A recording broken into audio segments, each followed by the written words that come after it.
So we're here at, was it now, Harper Adams University. Correct. Yep. Near a place we found out earlier called Loggerhead. Is on the map. Is it? Loggerhead. What so a name. That's at great. Loggerheads. We're at Loggerheads. Perfect. Never North of Telford. with you, Mark. Never at Loggerheads with you. I like the sound of that. That's brilliant. Hubert Lee, how has this weekend gone for you? Because we've really enjoyed it as Fantha Trackers. That's good to hear. It's been busy and energetic. Yep. Good talks. Yep.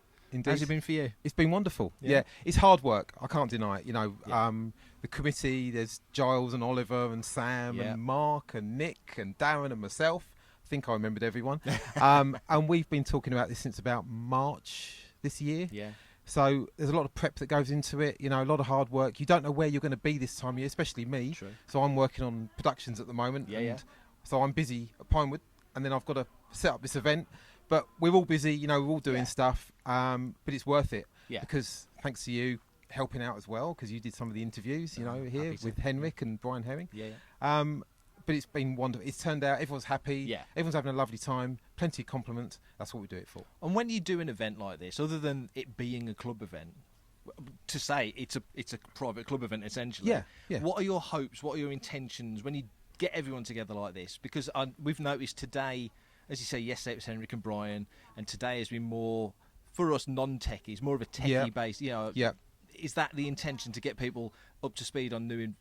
I know you're talking all the time, but you know, is that one of the things you want to do? The main thing is to try and encourage new builders. Now, we can only encourage new builders if they actually physically come to this event. So, of course, we try and promote from social media and so on to get new builders, and we're getting new people joining in all the time. But it's a little bit like starting a new job. It's a bit intimidating. You know, there's a hardcore group of like 50, 60 people, regulars. And then you feel that you're the new person coming into this big group of people. But we're such a welcoming group. I can assure everybody, you know, and there's some new faces here this weekend. And they've come up and said, thank you so much. You know, I've just started building. Lovely to meet you all. When's the next one? You know, so it is good to. The main thing here is to get new people involved and trying to encourage them to come to this event. And you must love it when you get a new body come in, somebody new comes in with maybe fresh ideas or maybe a bit of knowledge that you all look and go, hey, this kid's figured out a new way of doing this. Absolutely. Or doing this. You must dig that. Absolutely. I've just heard about some new tech about half an hour ago, you know, which is a good idea, which I would use in my own droid and maybe on the film droids, you know, as well. So there's some new innovations. And we've got some very talented, I don't know, CAD makers, you know, and CNC machine operators. So then we try and utilise that and get them making parts and designing parts for the group. And they just share it all with us, which is great. And is that a side of this building that has really come on leaps and bounds, the 3D printing side of it, that aspect? Definitely, definitely. Michael Badley shares the files, you know, for all the different droids that he does. He CADs them up and shares the files, and it's wonderful. I think it's made it more accessible for people. 3D printers are becoming more commonplace at home. And, you know, yes, you've got to look after them and they take a bit of work to get printing. But if you want to make something, once you've got it printing, you just watch it print and there it is. It's being made for you rather than having to physically whittle material or, you know, cut material. It's doing it for you. You need to tidy it up afterwards and paint it and what have you. But, I think 3D printing has gone leaps and bounds and really helped. And since you first came on the film back in, what was it, 2013 when you first 2013, came on? 9 years this year. I was going to say, 9 years. What's the biggest advancement? Because I spoke to Neil and he was saying, amongst many things, you know, the miniaturisation of servos has been a huge thing for him. For you, what would you say has been the big thing? Certainly CAD. CAD design technology and scanning and so on. You know, like if you've got creature performers now, we used to have to take life casts, which we still do sometimes, but now they can stand in a room, we scan them, and then next thing you push a button and we've got them full modelled into the computer.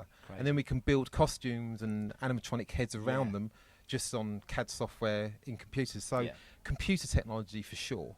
And again, I've had to learn CAD to keep up with, you know, time and the way people may be more efficient. So just computer CAD work really has just come on leaps and bounds and been implemented really well into the workshop. And still bringing skillful people in, still bringing absolutely people with a good eye. Yeah, the same people have progressed and moved with the times, thankfully. And even though we've still got the talented clay sculptors, they've now learned a thing called ZBrush. So they're literally sculpting with software. So they computer generate heads which we can then 3D print. So we can then get an idea of a 3D printed model directly from their design, which we can then work out where all the servos go and so on. So what's next for Droid Builders UK? Droid Builders UK, so we weren't allowed to talk about it. Everybody knows about it, but we weren't allowed to talk about it as a committee. Right. But it's celebration now. Yep. So when we were having our DB UK Zoom chats up to this event, Oliver used to say, right, we're not talking celebration. We've got to focus on this. But then we always spent about half an hour at the end of the meeting talking about celebration. Of course we did. Yeah. So we've got big plans for celebration. We've got to submit a plan to read.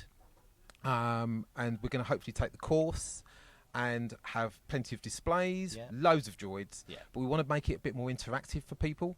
So we hope to have some hands-on droid operating and an explanation of how our droids work, exploded views of droids, what's going on inside them more, so people can get an idea and like, oh, I fancy building one. Hopefully it won't look as intimidating, because when they're finished, they're like, how the hell do they build that? But with an exploded view and you can see inside, it simplifies it a little bit for people and makes it easy to explain. So, we hope to have a good display, as we always do. You always do. And we're looking forward to seeing you there. Can't wait for it. Yeah, absolutely. Brilliant. Thanks, Lee. Good stuff. Thanks for your time.